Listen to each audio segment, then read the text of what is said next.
Bet Ndiaye. jërë ngeen jëf wér gi yaramu Ousmane Sonko moom la l'Observateur xëy di waxtaane Ousmane Sonko mu tëdd ci taabal jaaxaan may xatt ji sol seulement bu weexam photo ba be moo nekk ci xët mu njëkk yéenekaay bi journal bi nañu moom Sonko ay mbiram doy na waar ndax bu tayee ñu dégg ne ma ngay grève de faim bu ëllëgee ñu ne def na malaise xëm na ba ma nga réanimation ca ginnaaw ëllëg sa ñu dégg ne mi ngi dans le coma bi ñu may démb nag mooy Ousmane Sonko mi ngi ci coma profond kenn ci awakam di maître Ciré Clédor Ly moo ko wax waxam jooje yéenekaay bi gis ci stratégie communication bu yóbbu aw fit ak pression bu ñu bëgg a teg ci kaw état bi journal bés bi le jour bi ne coma ba tàmbaliwaat na awakam bi ne Ousmane Sonko mi ngi ci coma bu xóot di maître Ciré Clédor Ly bés bi le jour nee nañu def na appel jëme ci président Macky Sall ci kilifa diine yi ak ci communauté internationale bi ci xët mu njëkk journal Tribune moom avocat bi di maître Ciré Clédor Ly di fa wax ne Ousmane Sonko mi ngi ci coma bu tar te bu ñu ci waxul lu nekk mën na caa xew li xew ca Kayar di gaalug loo gu fa déparé woon doon dem Espagne toog fukki fan ak juróom-ñaar kenn déggul ci moom dara libération ne nañu gaal ga feeñ na ca Daxla ga ca Maroc fa la feeñ fa la ñu ko xittili téeméeri nit ak ñaar fukk ak juróom-ñett di 128 migrants ñoo ne woon ca gaal ga ñaar fukki jigéen ak benn ña nga ca woon lu ëpp ñeen fukki mineurs di ay tuut tànk ña nga ca woon libération dolli ñu ci ne te du gaalug loo ca googu rek la ñu xittili ca Daxla ndax am na geneen gaal gu déparé woon Kafountine yeboon juróom-benn fukki passager ak benn moom it ca Daxla fa la mujj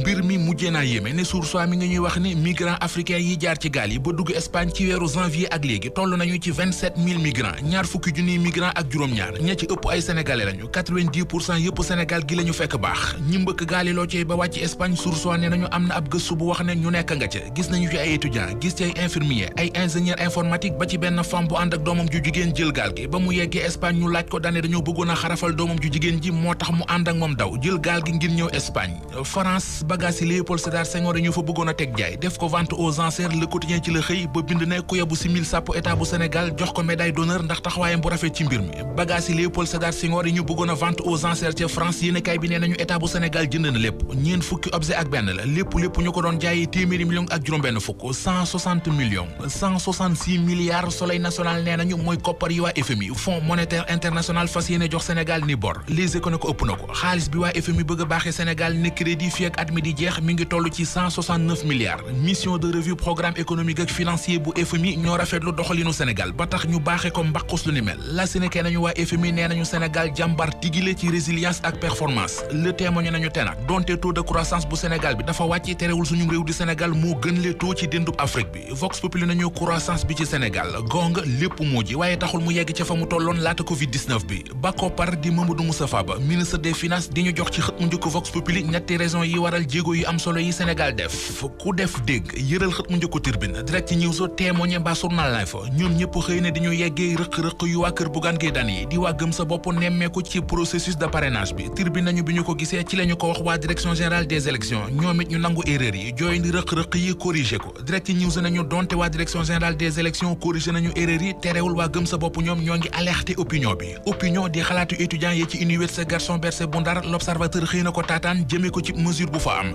ubbil yéenekaay bi cellule Jamra ba ci université Gaston Berger bu Ndar moo génnee ab fadwa nee na bëggatuñoo gis ci biir université bi étudiant bu jigéen bu takk ay fer mbay bin muy feeñ étudiant bu fa say fer feeñati di nga fay alamaan bu toll ci 600 francs